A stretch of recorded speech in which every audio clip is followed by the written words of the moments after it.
let's figure out an equation for an acceleration down a frictionless inclined plane.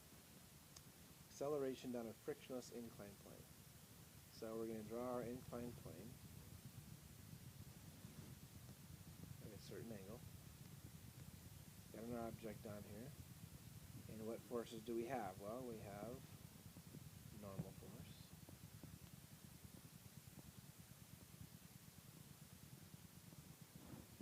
We have a mg, or weight cosine of theta. We have a weight sine of theta going down. And this is a frictionless inclined plane, so we don't have any friction going the opposite way because there's no friction at all. So that's all of our forces. And of course, you can see that there is a net force downwards because there's only one force, so it has to be the net force. And therefore, we're going to have acceleration down this inclined plane. So F net, we have an F net. F net is going to equal mg sine of theta. W sine of theta, but W is mg. So F net is mg sine of theta. We always know that F net, according to Newton's second law, F net is ma. So ma would equal mg sine of theta. And you can cancel out the masses, and we see the masses absolutely do not matter in this problem.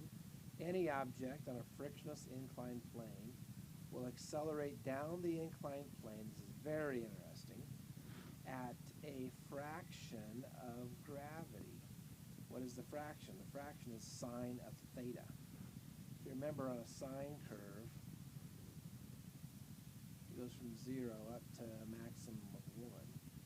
So I can put in, let's just look at two extremes. I have a 0 degree inclined plane, which of course is just a floor.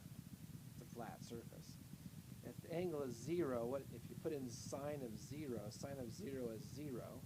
0 times g would be 0, and acceleration down this inclined plane, which of course is horizontal, so it's going to equal 0. There's not going to be any acceleration across the inclined plane. What's the other extreme? Well, we go all the way up to 90 degrees. 90 degree inclined plane. Well, what's the sine of 90? Sine of 90 is 1.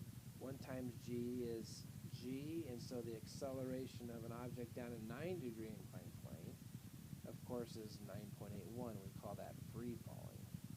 So the acceleration down a inclined plane is always going to be somewhere between 0 and 9.81.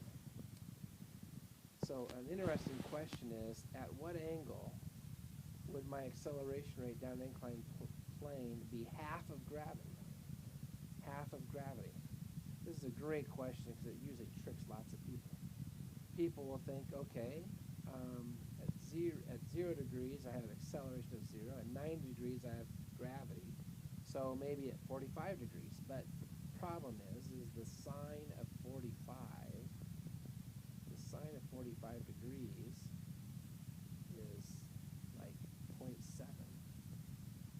So that would be 70% of gravity. If gravity is like around 10, then that means acceleration down an inclined plane would actually be like 7 meters per second squared. So when is the acceleration down an inclined plane actually half of gravity? Well, sine of what angle is 0.5? Sine of 30 is 0.5. So at 30 degrees, sine of 30 is 0.5, I have half of gravity. So if I had an angle of 30 degrees, my acceleration rate down that would be about 5 meters per second per second. So this is a pretty cool equation, which actually isn't very useful because we never have an inclined plane when there's no friction. But if we did on a test, if I said, hey, here's a frictionless inclined plane, what's my acceleration down the inclined plane? All you have to do is take sine of that angle and take it times 9.81 to figure out what fraction of gravity would we be accelerating down this thing. So nice quick little equation